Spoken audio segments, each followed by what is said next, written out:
क्या किसी महिला पर यदि छल लग गया, उस छल की पूजा कब करी जाती है?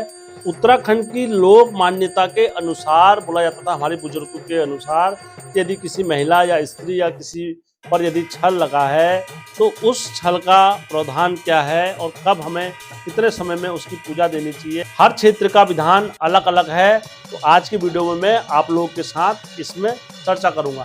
नमस्कार दोस्तों, मैं हेमचू पहाड़ी एक बार फिर प्रस्तुत हुआ हूँ। यदि आप पहली बार हेमचू पहाड़ी चैनल में आए हैं, बस मैं रिक्वेस्ट इतनी करता हूँ आपसे, आप वीडियो पूरा देखें। वीडियो पूरा देखने के बाद यदि आपको लगता है कि वाकई में सही बोला है हेमचू पहाड़ी ने, फिर दोस्तों आप चैनल को लाइक भी करें, सब्सक्राइब भी करें, अपनों के साथ शेयर भी करें। दोस्तों हमेशा की तरह वीडियो में आगे बढ़ने से पहले चैनल का इंट्रो।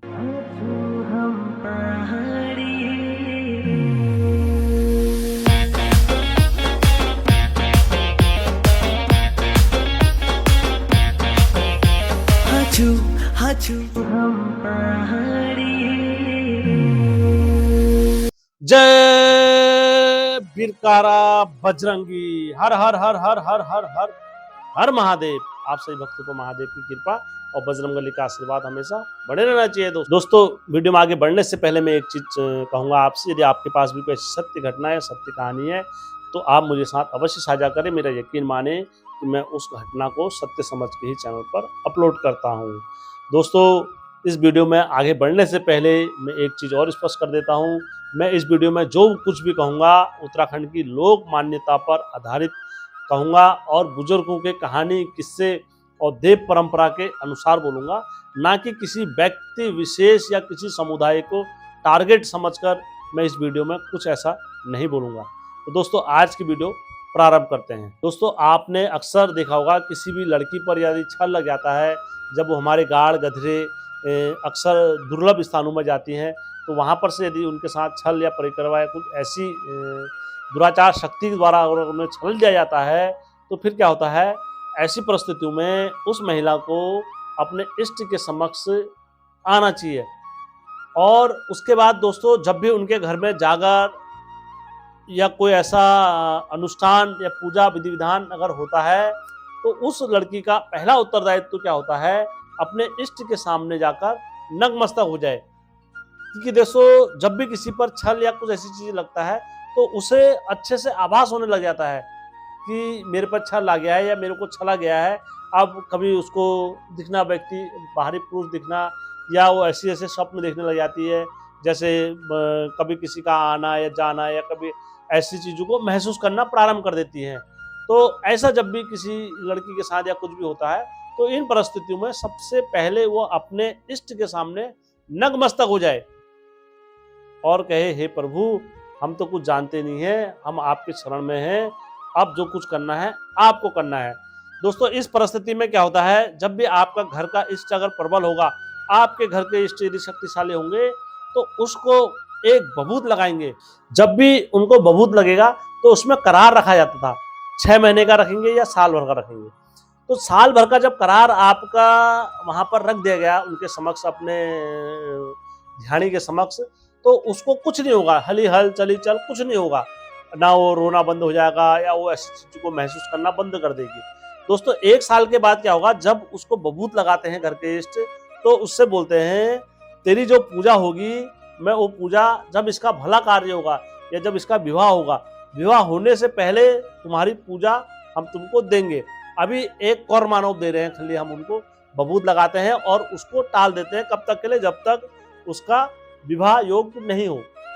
दोस्तों जब भी आपके घर में विवाह योग्य बनता है उस लड़की का, तो उससे पहले क्या होता है, आप उस जो भी उस पर छल लगा है, तो उसको विधिवत जो भी उसका चीज होता है, आप उससे स्वयं पूछ सकते हैं कि भैया तू कैसा खाएगा, या क्या चीज लेगा, या क्या चीज को तुमको दिया जाए, तो आप उनसे ये पूछ सकते हो। तो वो जो खाने वाला होगा वो अपने मुख से स्वयं बताएगा, और यदि वो नहीं बताता है, तो आप खाली उसका दिशा भाग करके आप उसके नाम से रख देना, और वो अपना स्वयं ग्रहण कर लेगा उस चीज को। नंबर 1 बात दोस्तों, आप दोस्तों क्यों दिया जाता है, किन परिस्थितियों में दिया जाता है शादी से पहले, ऐसी क्यों मान्यता है हमारे पहाड़ी लोगों में, बुजुर्ग लोगों में? क्योंकि बोला जाता है लड़की पर विवाह से पहले उसका छल पूजना अति आवश्यक होता है, क्योंकि बोला जाता है फेरे अगर जब लड़की ले लेती है, उसके मांग में सिंदूर भर जाता है, तो सुहागन हो जाती है, तो ऐसी परिस्थितियों में बोला जाता है वो छल जो होता है वो भी पक्का हो जाता है, क्योंकि वो भी फेरे वगैरह ले लेता है। ये कितना तथ्य है, कितना प्रमाण है, मैं इसकी पुष्टि नहीं कर रहा हूँ, क्योंकि ये एक क्षेत्र की मान्यता है। ये समस्त उत्तराखंड में लागू हो जाए, मैं इस चीज़ को वो नहीं करता हूँ कि हाँ यार ये सारे उत्तराखंड में लागू हो जाए। हर क्षेत्र की विधान, हर क्षेत्र का विधान अलग हो सकता है इस विधि के अनुसार। जब भी ऐसी सारी चीजें होती हैं, ये मैंने अपने पहाड़ की विधि बताई है और अपने क्षेत्र की विधि बताई है, अपने कुछ क्षेत्रों की मैंने मान्यताएं रखी है। हो सकता है आपके क्षेत्र में कुछ अलग हो, तो आप मुझे वो भी बताना। तो दोस्तों, जब वो छल का पूरा विधि विधान दिया जाता है, उसके बाद जब लड़की का जैसी लगन ठीक होता है, तो वो उसकी पूजा पाठ दी जाती है, जो भी उसका छल हो। अब दोस्तों, यदि आप उस चीज को भूल गए या छल का वो देना भूल गए, तो फिर क्या होता है उन परिस्थितियों में, जब लड़की वहां चले जाती है, तो उसके बाद क्या होता है, जब भी उस लड़की का बढ़िया होता है, या उसका लड़का हो गया या लड़की हो गई या कुछ भी ऐसा कार्य होता है, तो पहले जो उसकी छल की नाम की होगी, वो छल की नाम की बबूत वहां जाएगी और छल का नाम का मिठाई या भोग जो भी होगा वो उसको दिया जाता है। ये परंपरा हमारे पूर्वज लोग बताते थे, मैं नहीं बता रहा हूँ। अब दोस्तों, जब ये छल का विधि विधान हो जाता था, लड़की राजी खुश हो जाती थी, उसके घर में कोई ऐसी सारी चीजें नहीं होती थी, तो ये उसको दे दिया करता था, उसका भोग वगैरह। अब दोस्तों, क्या होता है, जब ये लड़की का विधान वगैरह सारी चीजें इस तरीके से हमारे पहाड़ों में दिया जाता था, लेकिन आज के समय में क्या हो रहा है, यदि किसी लड़की पर छल लग रहा है, तो जो छल पूजने वाले हैं वो क्या कर दे रहे हैं, वो शादी होने से पहले उसका 4 बार छल दे देते हैं। 1 बार, 2 बार, नहीं गया तो दूसरी बार, तीसरी बार, मतलब 4-5 बार उसका छल दे रहे हैं, और कह रहे हैं फिर तो जा ही नहीं रहा है।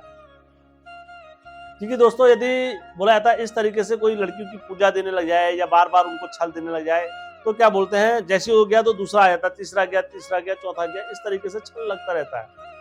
बोला जाता है ये रास में सारी चीजें चलती है। यदि किसी के ग्रह रास अगर कमजोर होते हैं, तो अक्सर ऐसी चीजें फिर अटैक करते रहती हैं, और ये अटैक इतना आगे तक बढ़ जाता है कि आप भी नहीं समझ सकते हो, ना मैं समझ सकता हूँ। ये पहाड़ की हमारी परंपरा है, और अधिकतर आपको पता ही है, आजकल तो हर चीज में छल पूजने वाले हो रहे हैं। एक पूजा के अच्छे खासे पैसे ले रहे हैं, कहीं 20,000, कहीं 30,000, कहीं 40,000, कहीं 50,000 तक बोला जा रहा है एक पूजा को भूत भगाए के, ऐसे पूजा का विधि विधान ले ले रहे हैं। मैं मिथ्या नहीं बोल रहा हूँ, ये हमारे पहाड़ों में कई जगहों पर ऐसा स्कैम भी चल रहा है, कई स्थानों पर, और कर रहे हैं दोस्तों लोग, कि छल के नाम पर, ये पूजा के नाम पर बहुत अच्छा पैसा लोगों से ले रहे हैं।